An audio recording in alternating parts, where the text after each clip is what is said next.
with Dave being in the land of maple syrup and mooses, mice. This week, we know what you're thinking. Am I still gonna get my weekly scheduled dose of entertainment-based japes and shenanigans?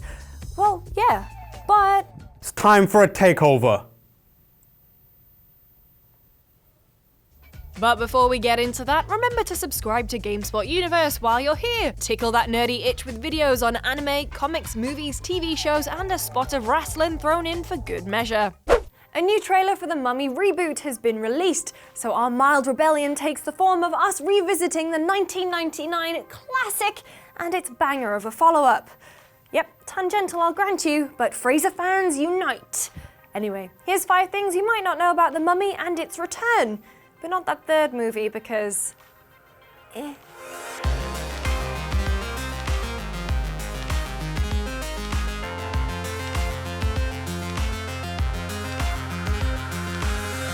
Any last requests, pig? Yeah, loosen the knot and let me go. Brendan Fraser's time as Rick O'Connell in the Mummy series could have been cut tragically short when an on-set stunt almost killed the poor guy. Cast your mind back to 1999, and if you're a cool person that watched The Mummy, you'll remember the scene in which Rick is about to be hanged on the gallows at the behest of Warden Gad Hassan, who was played by Omid Jalili and his outrageous monobrow. While shooting this scene, writer and director Steve Sommers noticed that the tension on the rope didn't look quite right and asked for it to be tightened. Fraser, being a consummate professional and one of the finest acting talents of our generation, rolled with it and planned to get a big gulp of oxygen, then hold his breath. However, something went wrong and Fraser actually lost consciousness. The bit in the scene where his eyes rolled back is reportedly not acting, and in fact him blacking out for real. His co-star Rachel Weisz, who was featured in the scene bartering for his life with £500, later said that he stopped breathing and he had to be resuscitated.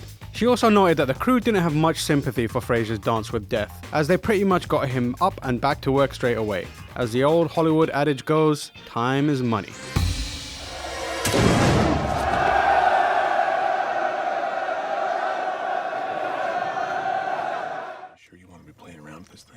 It's just a book.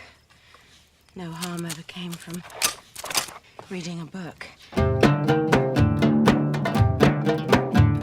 Originally, Rachel Weisz's character, the dorky but badass Evie, was gonna have a very different storyline. In fact, she was gonna be based on a real person, one who was involved in one of the biggest archaeological discoveries of the 20th century, King Tutankhamun's tomb.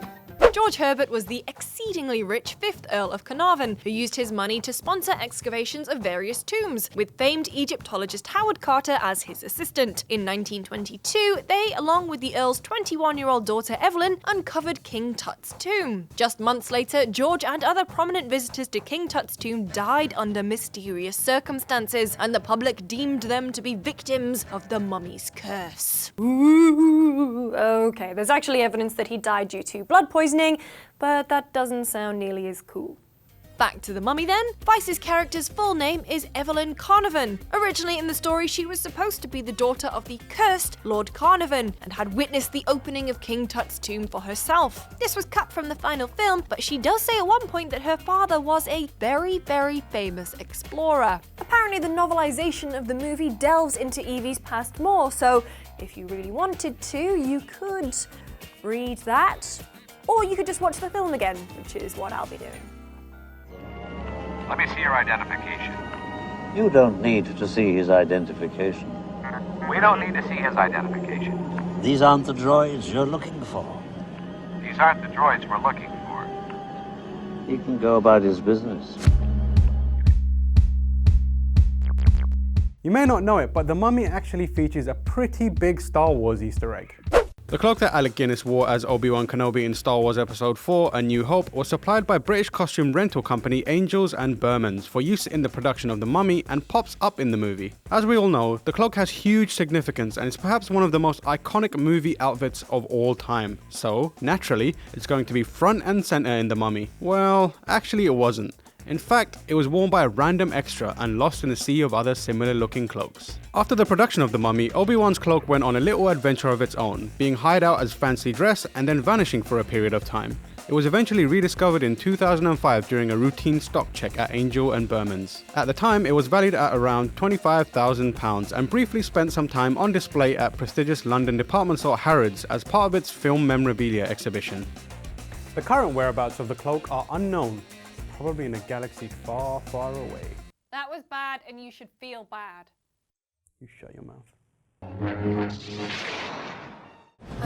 No. No. No. No. No. No. Alex O'Connell, the son of Evie and Rick that appeared in The Mummy Returns, managed to win my personal award for precocious child actor that I didn't automatically hate. Well done, you.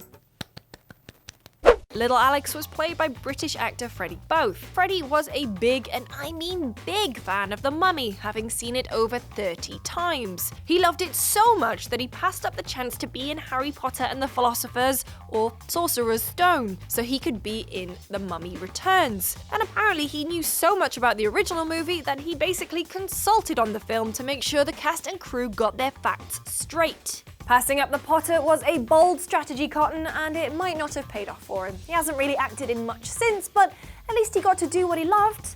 And that's the main thing, right? Right? Get out of my house. In The Mummy Returns, we get to see the sprawling O'Connell estate, where Rick lives with his badass wife and his alright son. That house, however, has a sinister history that the movie fails to touch upon.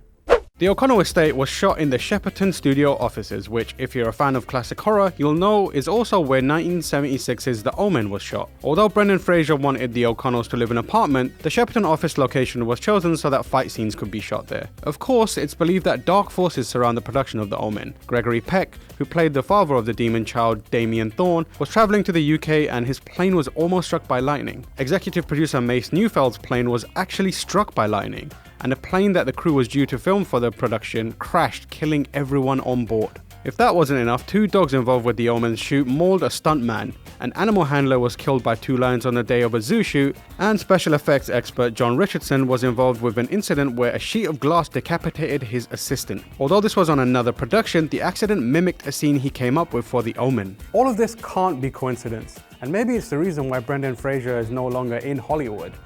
Maybe Satan ended his career. Last week's video, we gave you 5 reasons why you should go and see Ghost in the Shell on hot video games and entertainment website GameSpot.com. Great website. Great website, as always. As always. Kung Fu Kitten says, I didn't want to see it because I heard it messed up the story, but after seeing this, I think I'll give it a shot anyway, if only for the visual spectacle. We're waiting for our $20 bill in the post. That was a joke. Corruption! On YouTube, hot video game website YouTube, kind of. Hot Google website? Yep, DCW Productions says, I get the points they made here, but overall it wasn't that good. They picked iconic scenes and plots throughout the movie and show, trying to piece them together to make a movie that was meh. That is a fair assessment. Yeah. Thankfully, a lot of our recommendations were based on visuals and kind of themes and that kind of stuff. So The lighting was good. I don't think that we led anyone astray. So take that, DCW Productions. Interested to see what you produce. Anyway, thanks for watching, guys. And always, please let yourselves be heard, whether it be in the comments below. Come find us on Twitter.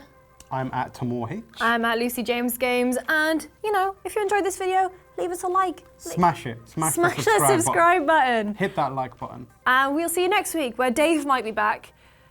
Will he? He's dead. He's in Canada. He's not dead. He's dead.